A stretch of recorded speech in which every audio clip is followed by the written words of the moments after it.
If anyone in this chamber still believes humans earn the namespace Orcs because we enjoy war, turn this recording off now. Because once you see what really happened, you will never look at us the same way again. The voice echoed through the vast chamber of the Galactic Council, and for the first time in decades, not a single delegate interrupted. Thousands of eyes remained fixed on the enormous display suspended above the polished obsidian floor. Council Archivist Mira Solis stood alone beneath it, her hands resting on a slim data console. She had spent nearly 20 years preserving battle records from every major civilization in known space. Yet this file had been sealed longer than almost any other. Around her sat admirals, diplomats, historians, and military observers from more than 80 species. Even High Marshal Correx, the celebrated commander whose campaigns had expanded the Dominion farther than anyone before him, watched in complete silence. His expression never changed, but the faint twitch in his jaw betrayed an emotion few had ever witnessed from him: unease. Mira took a slow breath before speaking again. This footage has not been edited. It has not been enhanced. Every timestamp has been independently verified. What you are about to watch was recorded by Maintenance Camera 12 aboard the Red Mesa Frontier Station.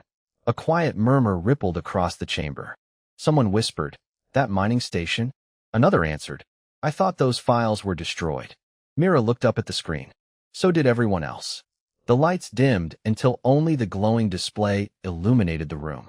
Grainy security footage slowly faded into view. At first, nothing appeared extraordinary. A wide industrial corridor stretched nearly 100 feet toward reinforced cargo doors. Forklifts sat parked beside stacks of shipping containers marked with Terran logistics codes. Fluorescent work lights flickered overhead. Human workers carried toolboxes, exchanged tired smiles, and headed toward the end of another long shift. It looked painfully ordinary, the kind of place no historian would ever expect to change galactic history. A younger delegate leaned toward his neighbor. "This is why the archive was classified." No one answered him. Then the timestamp advanced exactly 18 seconds. Every conversation inside the chamber stopped. On the screen, a tall man in dusty gray work clothes stepped into frame, carrying a hard case over one shoulder. His name appeared beneath the image: Daniel Brooks, Security Supervisor, age 39, former United States Marine Corps, Colorado Springs, Colorado. Daniel paused beside an elderly maintenance technician struggling to push a heavy equipment cart over a damaged floor panel. Without saying a word, he set down his own case and helped steady the load. The older man laughed. Daniel smiled back. "You owe me coffee tomorrow," he joked.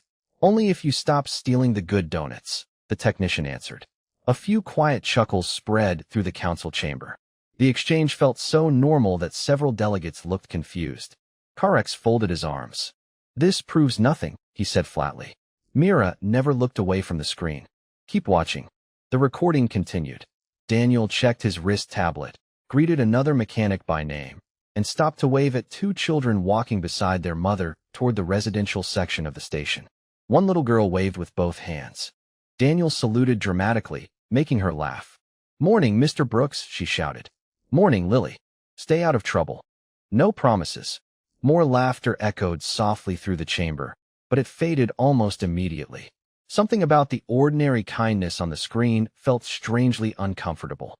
Everyone knew what would happen next. They simply did not know why it mattered. Mira finally broke the silence with one final sentence, her voice barely above a whisper. "The galaxy remembers how the battle ended. It forgot how the humans chose to begin." The recording advanced another 30 seconds, and the timestamp in the corner quietly confirmed that everything was happening on an ordinary Tuesday morning. The station announcements chimed over the speakers, reminding workers that Cargo Dock 3 would close for scheduled maintenance in 15 minutes. Someone complained about the coffee machine breaking again. Another worker joked that the machine had probably declared retirement before the rest of them could. Daniel Brooks laughed as he picked up his equipment case and headed toward the security office. Nothing about the morning suggested history was about to change. Inside the operations room, a wall of monitors displayed every major corridor, loading bay, and residential deck. Officer Rachel Hayes was already sorting through overnight reports. She glanced up as Daniel walked in. "You are late." Daniel set his coffee on the desk. 43 seconds. "I timed it." Rachel rolled her eyes. "You always do." He smiled. That is because you always count. She handed him a tablet.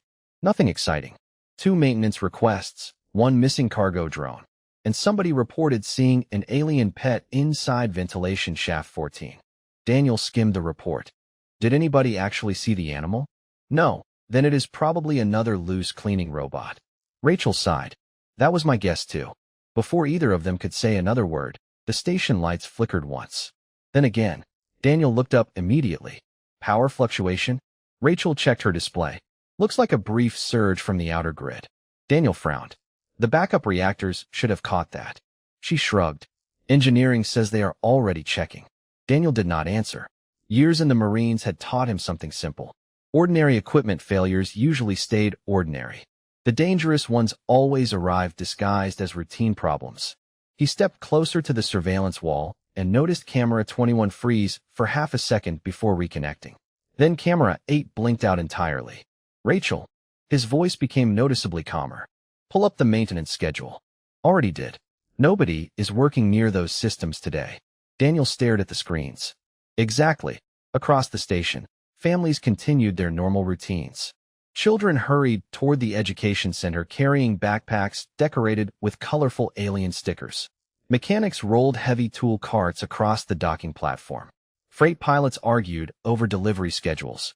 A local diner served breakfast to workers finishing the night shift. Life moved exactly as it had every other day. Only Daniel seemed unable to relax. He tapped his communicator. Control, this is Brooks. Run a manual diagnostic on all external sensor arrays. A board dispatcher answered almost immediately. Already in progress. Probably another software hiccup. Daniel looked through the reinforced observation window toward the stars beyond the docking ring. Maybe. The dispatcher laughed. You think somebody is planning to invade a mining station?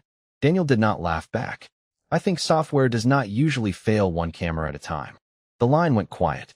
Rachel slowly turned toward him. You really think something is wrong? Daniel answered without taking his eyes off the window. I think somebody wants us looking in the wrong direction. At that exact moment, every monitor inside the security office flashed white for less than 1 second. Emergency power immediately restored the displays, but one image remained frozen. It showed a section of empty space nearly 5 miles from the station. Empty, except for a faint distortion that had not been there before. Rachel leaned closer. Is that sensor interference? Daniel reached for the station alarm controls. No. His voice remained steady, but every instinct he had developed over 2 decades was suddenly screaming the same warning. That is somebody trying very hard not to be seen. Before Rachel could respond, the entire station shook with a deep vibration that rattled coffee mugs, ceiling panels, and every window overlooking the docking ring. Conversations stopped across every deck. Somewhere in the distance, the first emergency siren began to rise. The emergency siren rolled through Red Mesa Frontier Station in slow, rising waves, replacing the ordinary sounds of another workday with a silence that felt much louder. Daniel Brooks slammed his hand onto the station intercom before anyone else could react. Attention, all personnel. This is Security Supervisor Brooks. This is not a drill. Move away from exterior observation decks and proceed to your nearest designated shelter. Stay calm and help anyone who needs assistance. His voice remained steady, almost casual, exactly the way people wanted it to sound when everything around them suddenly stopped making sense. Rachel Hayes stared at the sensor display. Daniel, I have 6 contacts now. No, 8. The screen refreshed again. 12. Then 20. None of the approaching vessels appeared on civilian traffic logs. Every one of them remained wrapped inside distorted sensor signatures that bent light around their hulls. Daniel picked up the secure radio. Engineering, lock down every docking arm immediately. A nervous voice answered.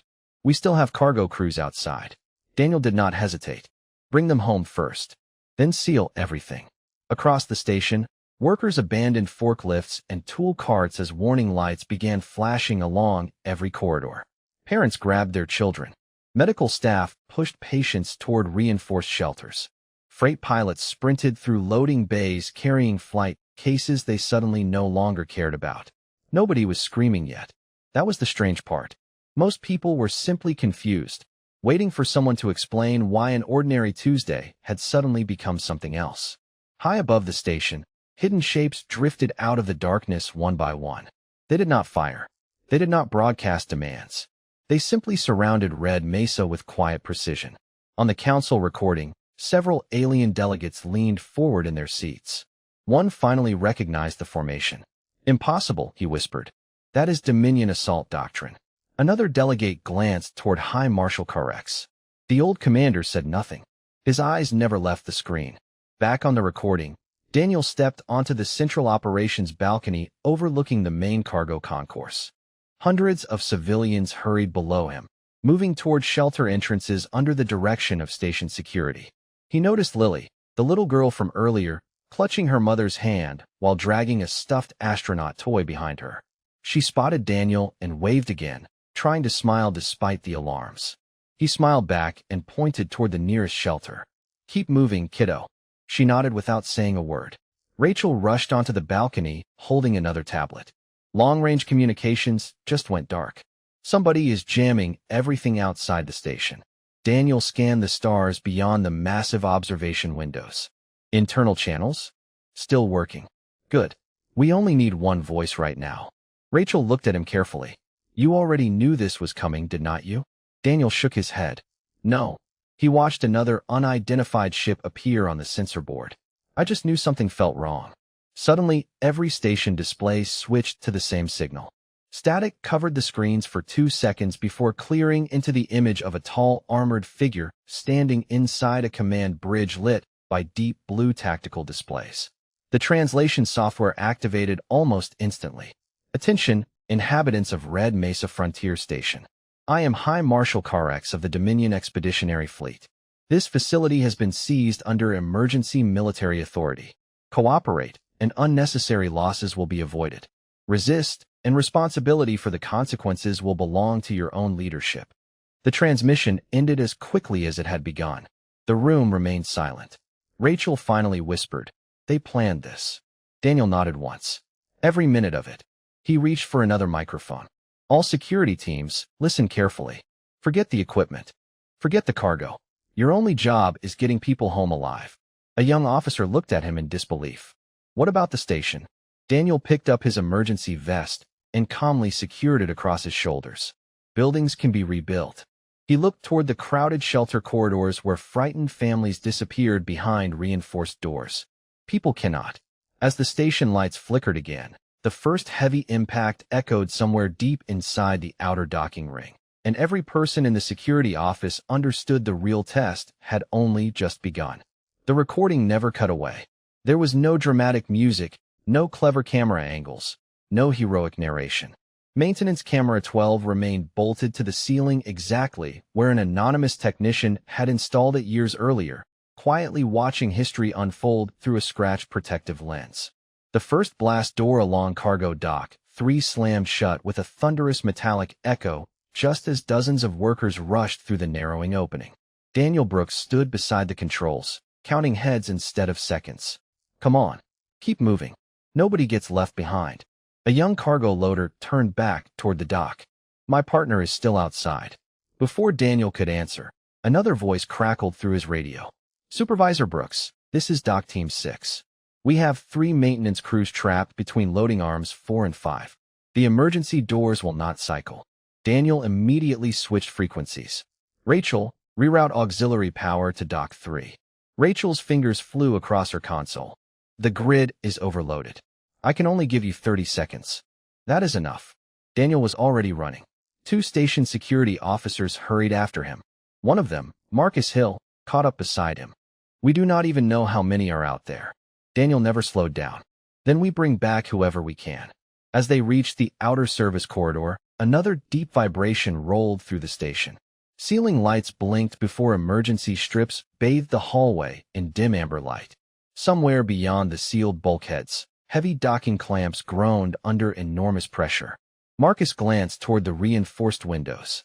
Several dark silhouettes drifted just outside the station, their engines glowing softly against the endless black. "They are not rushing us," he said quietly. Daniel looked at the formation. "No." His expression hardened. "They are making sure we panic first." Hundreds of miles away aboard the Dominion flagship, High Marshal Karex watched the same live tactical feed. One of his senior officers stepped beside him. Human evacuation patterns are matching civilian preservation protocol exactly as predicted. Karex nodded with complete confidence. Good. While they protect workers, we control infrastructure. Another officer asked, should we begin the second phase? Karex folded his hands behind his back. Not yet. Let them exhaust themselves. Back inside Red Mesa, Daniel reached the disabled emergency door. Through the reinforced viewing panel, he spotted 4 workers stranded beside an immobilized freight shuttle. One of them pounded the glass. The controls are dead. Rachel's voice came over the radio. Power transfer complete. You have 28 seconds. Daniel threw open the maintenance access panel beside the door and dropped to one knee. Marcus, flashlight. Marcus immediately aimed the beam into the maze of wiring. You seriously know how to fix this? Daniel pulled a manual override lever. No. He smiled briefly. But I know how to make it stop arguing with me. The locking bolts shuddered but refused to release.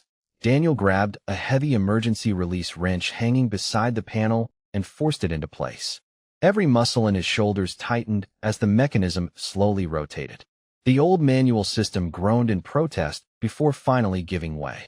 The massive door opened just wide enough for people to squeeze through. Move, Daniel shouted. The trapped workers hurried across the threshold, helping one another instead of pushing ahead. The last person through was the oldest mechanic, breathing hard but still clutching his dented lunchbox. Daniel pulled him inside just as the door slammed shut again. Everyone stood there catching their breath. Nobody cheered. There was no time. Rachel's voice returned, this time noticeably sharper. Daniel, you need to get back to operations now. I finally figured out why their ships stayed hidden. Daniel picked up his radio. Tell me. There was a long pause before Rachel answered. Because those ships were never the real threat. At that exact moment, every security monitor across the station lit up with dozens of new warning indicators coming from inside Red Mesa itself, and Daniel realized the enemy had already found another way in. Ironically, the station felt quieter after the alarms. The loud panic had faded into focused determination as people followed directions, sealed shelter doors, and waited for answers that had not come. Daniel Brooks jogged back into the operations center, breathing hard from the sprint across 3 decks. Rachel Hayes was already standing over the central tactical table, her face noticeably paler than before. Every monitor now displayed blinking red markers scattered throughout the station instead of clustered outside it. Daniel looked at the map for less than 2 seconds before asking, "Those are not life support failures, are they?" Rachel slowly shook her head. "No, they are access requests." Daniel frowned. Access requests. She enlarged one section of the blueprint. Maintenance corridors. Utility tunnels. Freight elevators. Somebody inside the station is opening routes that have been sealed for years. Marcus Hill leaned over the display. That is impossible. Those systems are isolated. Rachel answered without looking up. They were. She tapped another command, revealing dozens of maintenance logs that had quietly accumulated over the previous 6 months. Every entry looked ordinary on its own. Air filter replacements. Cable inspections. Sensor recalibrations. Small jobs nobody would question. Together they formed a perfect trail leading straight through every secure section of Red Mesa. Daniel exhaled slowly. Somebody has been preparing this for a long time. Rachel nodded. Long before the fleet arrived. A heavy silence settled across the room. For the first time, Daniel realized they had not been caught by surprise. They had been carefully studied. Every routine, every shift change, every security patrol had been observed until someone knew the station almost as well as the people living there. On the council recording, several delegates shifted uncomfortably. One quietly asked, "How did Dominion intelligence infiltrate a civilian station for that long?" Nobody answered. High Marshal Karex remained perfectly still. His expression revealed nothing, but his eyes stayed fixed on the screen. Back aboard the Dominion flagship months earlier, one of Karex's intelligence officers smiled confidently while reviewing the station blueprint. "Every response matches our simulations, Marshal. Human security continues prioritizing civilian evacuation over strategic assets." Karex folded his hands behind his back.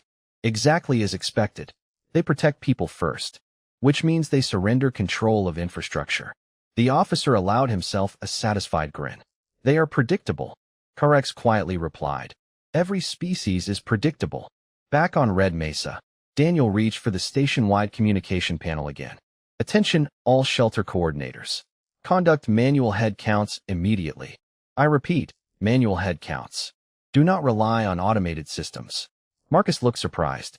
You think the database is compromised? Daniel answered. I think if someone spent 6 months getting inside this station, they are counting on us trusting computers more than people. Within minutes, reports began arriving from every shelter. Most matched perfectly. One did not. Rachel's eyes widened as she compared the numbers. Residential Shelter 7 is missing 12 civilians. Marcus quickly corrected her. No. The database says they checked in. Rachel looked back at him. The people inside are saying they never arrived. Daniel's heartbeat slowed instead of speeding up. That always happened when things became truly dangerous. Show me the last confirmed camera feed. Rachel opened the footage. It showed the missing families following emergency signs exactly where security had directed them. Then, just before reaching the shelter entrance, every camera in that corridor experienced the same 3-second signal interruption. When the picture returned, the hallway was empty. Marcus whispered, "Where did they go?" Nobody had an answer. Daniel stared at the frozen frame before reaching for his emergency flashlight instead of another weapon. Rachel noticed immediately. You really think they are still alive? Daniel met her eyes. Until I know otherwise, yes. He turned toward the exit. Marcus grabbed his gear without being asked. Rachel picked up another communicator. I am coming too. Daniel stopped at the doorway and looked back at the tactical map one last time. The blinking red markers were no longer spreading randomly. They were slowly moving toward one location deep beneath the station. Daniel quietly said, "Whatever they came here for, they have almost found it." Without another word, the three of them disappeared into the dimly lit service corridor, following a trail that no longer looked like an evacuation route, but a carefully planned invitation. The service corridor beneath Red Mesa Frontier Station had never been designed for civilians. The ceilings were low, the walls packed with aging conduit, coolant lines, and maintenance panels that had not been opened in years. Daniel Brooks led the way with a flashlight in one hand and his radio in the other, moving carefully instead of rushing. Rachel Hayes followed close behind, while Marcus Hill checked every intersection before they crossed it. The station above still echoed with emergency announcements, but down here everything felt unnaturally still.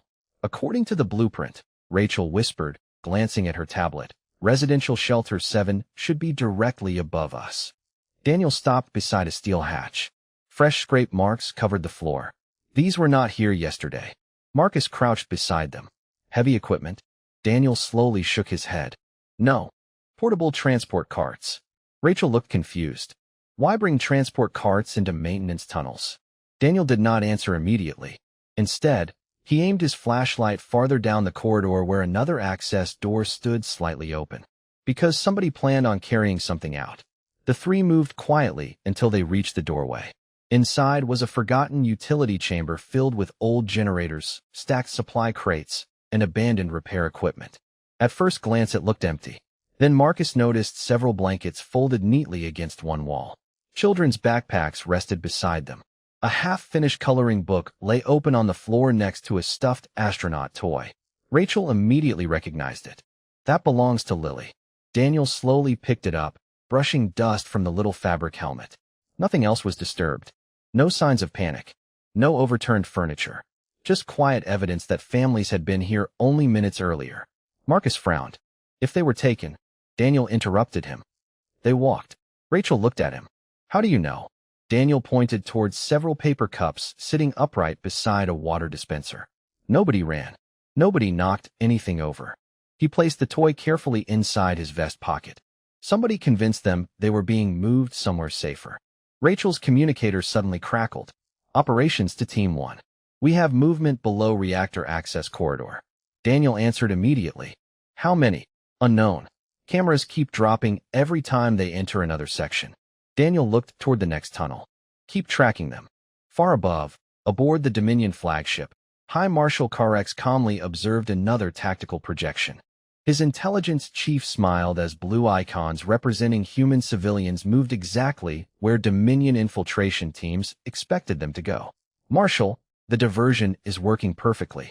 Human security has completely abandoned the administrative sectors. Karex nodded once. Good.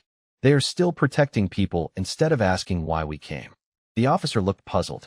Is that not the objective? Karex stepped closer to the holographic map and enlarged one forgotten section beneath Red Mesa. No. His finger stopped over a small maintenance vault buried almost 300 feet below the station. That is. Back inside the utility chamber, Rachel finally managed to reconnect with the station archive server. Thousands of old engineering files flashed across her screen before one restricted blueprint unexpectedly unlocked itself. She stared at it for several seconds. Daniel. He turned toward her. What is it? Rachel swallowed. This station was never just a mining facility. She rotated the tablet so both men could see. Hidden beneath every public blueprint was another level that officially did not exist. Deep underground sat an enormous reinforced vault identified only by one designation. Archive 0. Marcus blinked in disbelief. What is stored down there? Rachel quietly answered. There are no records. Somebody erased them decades ago. Before anyone could speak again, every light in the corridor instantly went dark.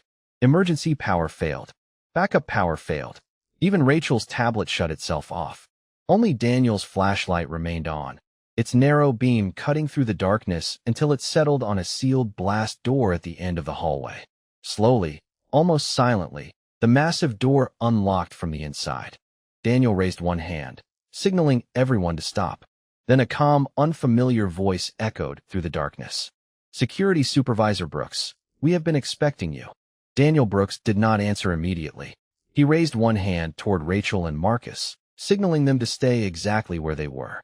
The flashlight beam remained fixed on the slowly opening blast door as cool air drifted out from the hidden chamber beyond. Whoever had spoken knew his name. That alone changed everything. You know me, Daniel said evenly. That means you already know I am not walking in there without answers. A soft chuckle echoed through the corridor. That is precisely why you were selected. The door finished opening, revealing not an army waiting behind it, but a single gray-haired man wearing an old maintenance uniform with no visible insignia. He looked to be in his late 60s, carrying a tablet that appeared decades out of date. His expression was calm, almost relieved.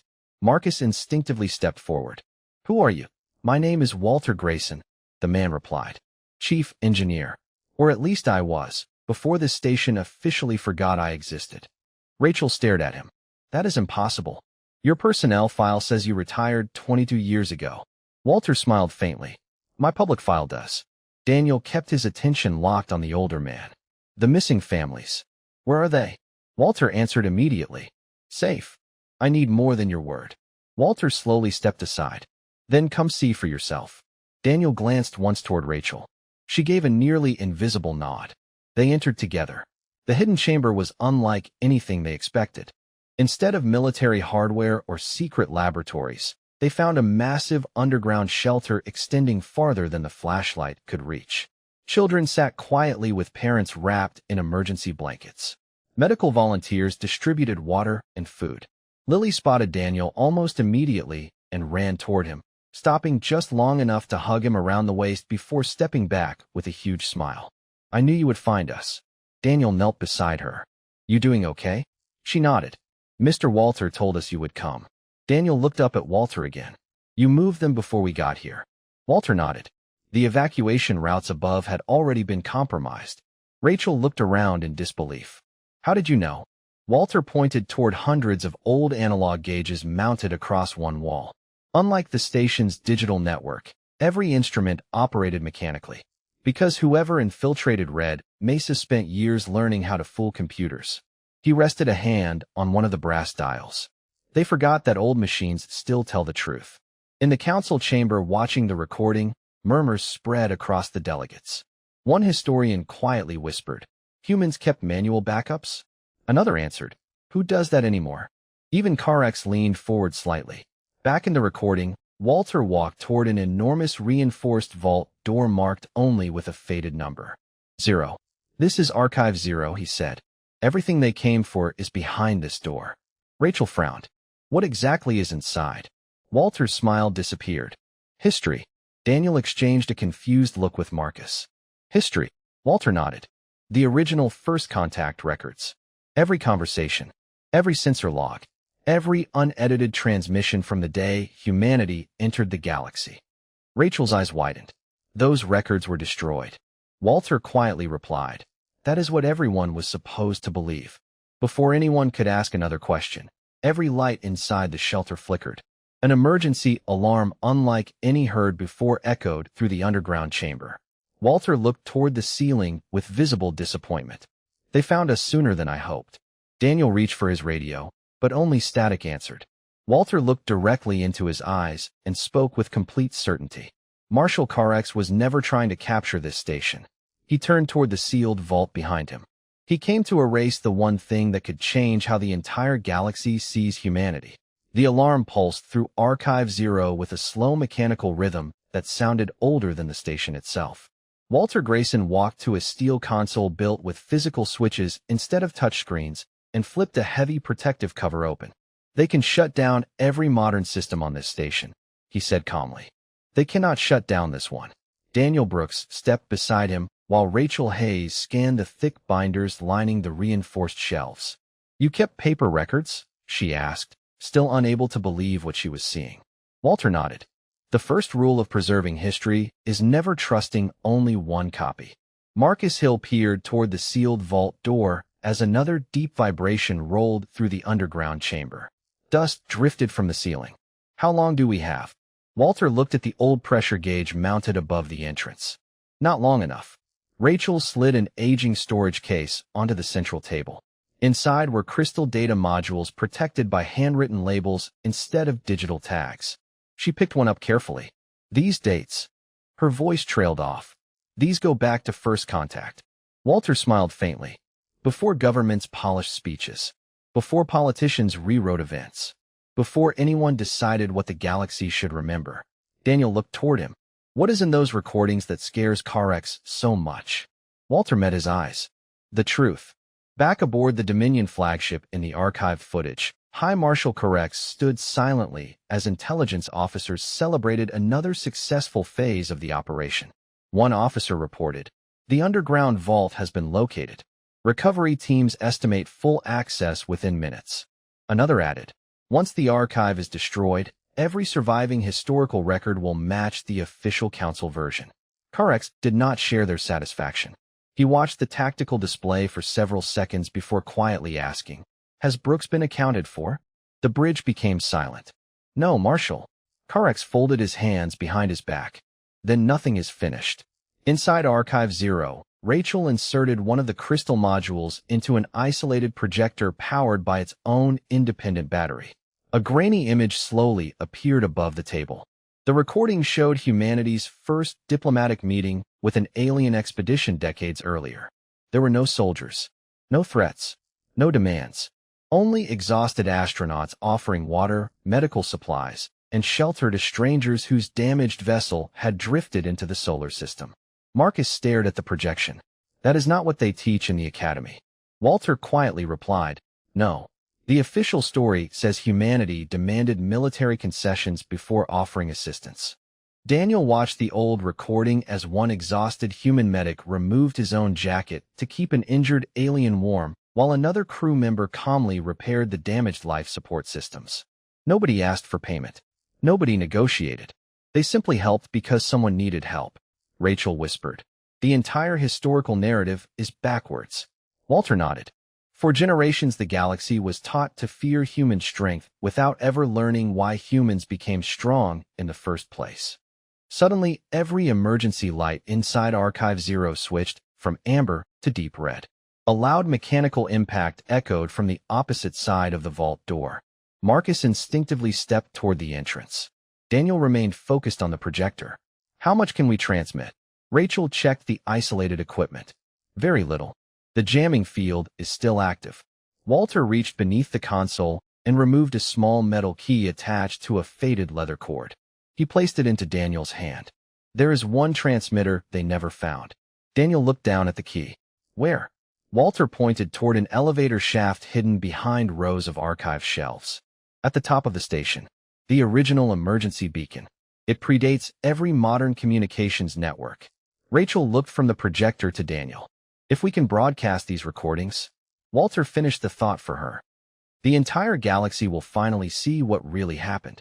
Another heavy impact shook the vault, followed by the unmistakable sound of reinforced locking bolts beginning to fail. Daniel closed his fingers around the old brass key, looked at his friends, then back at the priceless records spread across the table. For the first time since the alarms began, he understood this was never about saving one station. It was about saving the truth before someone erased it forever. Daniel Brooks closed his hand around the old brass key and slipped it into his pocket without another word. He looked at Rachel Hayes, then at Marcus Hill, and finally at Walter Grayson. Nobody needed a speech. They already understood what had to happen. Rachel carefully gathered the crystal data modules while Marcus loaded the remaining archive cases onto an old maintenance cart whose wheels squeaked loudly against the concrete floor. Walter rested one hand on the massive vault door as another heavy impact echoed through the chamber. "I spent 22 years protecting these records," he said quietly. "Now they belong to all of you." Daniel answered with a small smile. "No, they belong to everybody."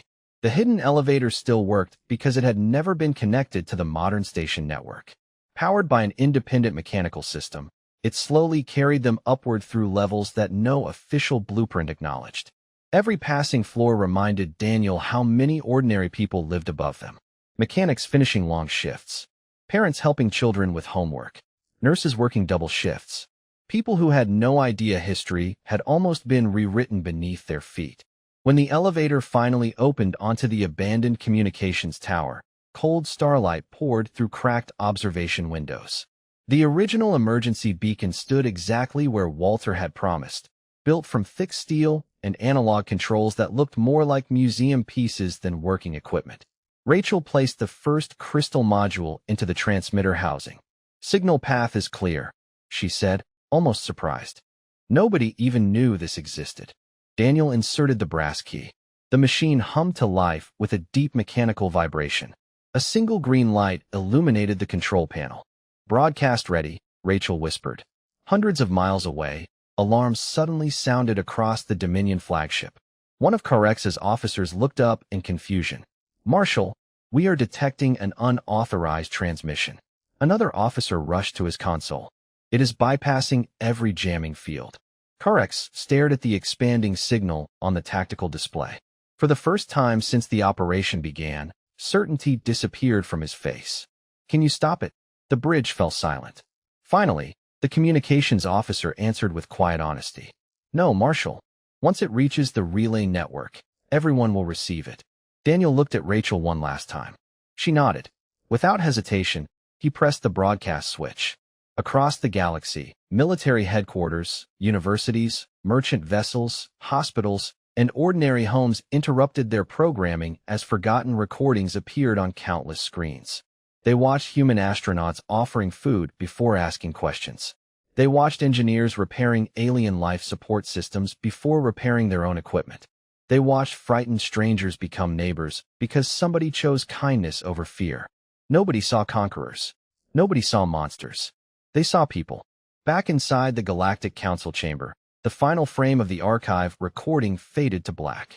Complete silence settled over the room. No delegate reached for an applause button. No one argued. Archivist Mira Solis slowly looked around the chamber before speaking the final words recorded that day. "History does not survive because powerful people protect it. History survives because ordinary people refuse to let the truth disappear." She turned toward Daniel Brooks, now several years older, sitting quietly in the last row as an invited witness instead of a celebrated hero. "Supervisor Brooks," she asked, "after everything that happened, does it bother you that some civilizations still call humanity space orcs?" Daniel smiled the same calm smile the little girl had seen on that ordinary Tuesday morning. "Not really." A few delegates looked confused. Daniel continued, "Names only matter if you forget the reason people gave them to you. They were never afraid because humans were cruel. They were afraid because when everything fell apart, we kept choosing each other anyway." Nobody answered. There was nothing left to say. Outside the council chamber, the archived recordings spread farther than any fleet ever could. They crossed borders that war had failed to cross. Parents showed them to their children. Military academies rewrote their textbooks. Historians reopened forgotten cases. The galaxy did not change because humanity won a battle. It changed because the truth finally arrived before it was erased. And long after Red Mesa Frontier Station had been rebuilt, people remembered one lesson above every other. Strength may earn respect, but character is what history remembers.